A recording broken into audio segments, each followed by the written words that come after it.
안녕하세요. 지혜의 숲길과 함께 해주셔서 감사합니다. 혹시 요즘 이런 생각을 해보신 적 있으신가요? 왜 이렇게 물건을 어디 뒀는지 기억이 안 날까? 예전엔 산책하는 게 쉬웠는데 요즘은 다리가 쉽게 피곤해지네. 사실 이런 변화는 나이가 들면서 누구나 겪을 수 있는 자연스러운 과정입니다. 그렇지만 여기서 중요한 질문이 있습니다. 이대로 계속 내 몸이 약해지도록 놔둬야 할까요? 아니면 지금부터라도 나를 더 건강하게 만들 방법을 찾아볼까요? 어떤 분들은 이렇게 말씀하실지도 모릅니다. 나이 들었는데 이제 무슨 소용이야? 하지만 아닙니다. 여러분, 우리 몸은 나이가 몇 살이든 어떤 상태에 있든 관리하는 만큼 좋아질 수 있는 힘을 가지고 있습니다. 작은 노력만으로도 두뇌는 더 맑아질 수 있고 다리는 더 튼튼해질 수 있습니다. 오늘은 두뇌를 건강하게 유지하는 비결과 다리와 전신 건강을 위한 확실한 방법을 소개해 드리려고 합니다. 끝까지 함께 하신다면 오늘부터 바로 실천할 수 있는 아주 쉬운 팁들을 얻어 가실 수 있을 겁니다. 구독과 좋아요는 좋은 영상 만들기에 큰 도움이 됩니다. 건강한 두뇌를 위한 황금 식단. 먼저 두뇌 건강을 위한 음식에 대해 이야기해 보겠습니다. 우리 뇌는 우리 몸에서 가장 중요한 장기 중 하나입니다. 놀라운 사실은 뇌가 우리 몸 에너지의 약 20%를 사용할 만큼 많은 에너지를 필요로 한다는 것입니다. 특히 나이가 들수록 뇌 기능이 저하될 가능성이 높아지기 때문에 적절한 영양 섭취와 관리가 매우 중요합니다. 그렇다면 두뇌 건강에 좋은 음식에는 어떤 것들이 있을까요? 지금부터 몇 가지 추천해 드리겠습니다. 첫 번째는 등푸른 생선입니다. 등푸른 생선. 예를 들면 고등어, 꽁치, 삼치 같은 생선에는 오메가3 지방산이 풍부합니다. 이 오메가3 지방산은 뇌세포막의 주요 구성 성분으로 기억력과 사고력을 향상시키는 데 큰 도움을 줍니다. 생선을 자주 드시지 않는 분들도 간단히 구워서 반찬으로 활용하시면 부담 없이 즐길 수 있습니다. 일주일에 2, 3회 정도 드시는 것이 가장 좋습니다. 두 번째는 베리류 과일입니다. 블루베리, 딸기, 산딸기 같은 과일은 항산화 물질이 풍부합니다. 항산화 물질은 뇌를 보호하고 뇌의 노화를 늦추는 데 도움을 줍니다. 특히 블루베리는 기억력과 학습 능력을 개선하는데 탁월한 효과가 있다고 알려져 있습니다. 하루에 한 줌 정도 드시면 좋습니다. 간식으로 드시거나 요거트에 섞어 드시는 것도 추천드립니다. 세 번째는 견과류입니다. 호두, 아몬드, 땅콩 같은 견과류는 불포화 지방산이 풍부해서 뇌 건강에 좋습니다.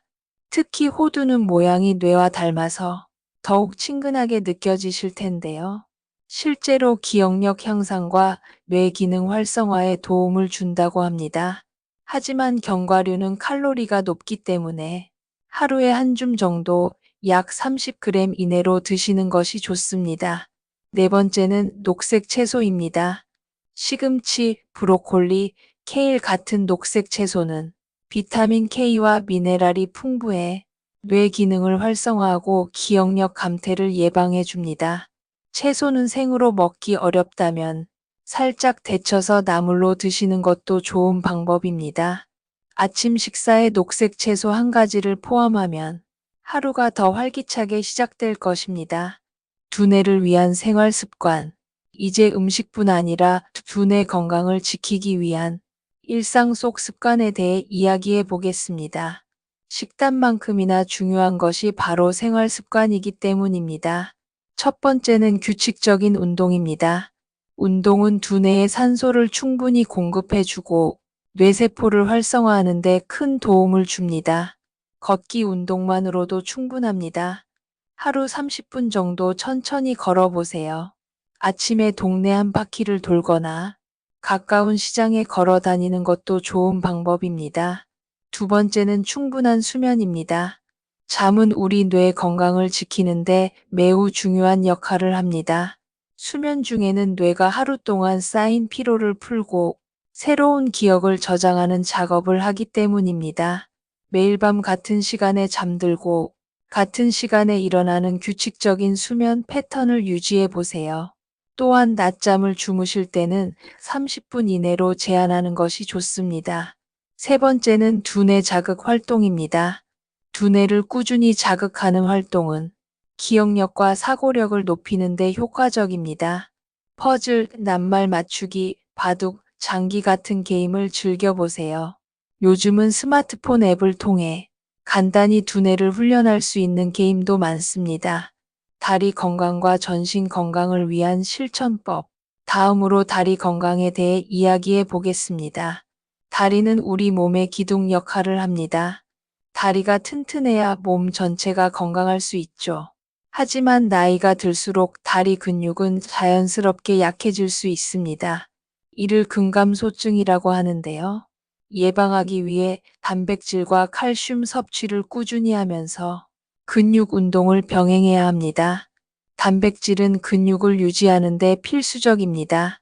생선, 닭고기, 달걀, 두부 등 고단백 식품을 꾸준히 드셔보세요. 매 끼니마다 단백질 음식을 포함하는 것이 중요합니다. 칼슘은 뼈 건강에 중요합니다. 멸치, 뼈째 먹는 생선, 우유, 두부 등을 통해 칼슘을 섭취해 보세요. 다리 건강을 위한 운동법. 운동은 다리 건강을 유지하는 데 가장 효과적인 방법입니다. 지금부터 집에서도 쉽게 할 수 있는 간단한 운동을 알려드리겠습니다. 첫 번째는 앉아서 다리 스트레칭입니다. 의자에 앉아 다리를 앞으로 쭉 뻗으세요. 발끝을 천장을 향해 올리고 10초간 유지합니다. 그 다음 천천히 내리면서 반대쪽 다리도 같은 방법으로 해보세요. 이 동작을 각 다리당 5회씩 반복해 주세요. 두 번째는 발목 돌리기입니다. 의자에 앉아 한쪽 발을 살짝 들어 올립니다. 발목을 시계 방향으로 5번, 반시계 방향으로 5번 돌려주세요. 반대쪽도 같은 방법으로 실시합니다. 세 번째는 벽 밀기 운동입니다. 벽에서 한 발 정도 떨어져 양손으로 벽을 짚습니다. 천천히 무릎을 구부렸다가 펴줍니다. 10회 정도 반복해 보세요. 오늘 알려드린 두뇌와 다리 건강을 위한 식단과 운동, 그리고 생활 습관들을 꾸준히 실천해 보세요. 작은 실천이 모여 여러분의 건강을 오래도록 지켜줄 것입니다. 오늘도 건강하고 행복한 하루 되시길 바랍니다. 다음 시간에 더 유익한 내용으로 찾아뵙겠습니다. 감사합니다.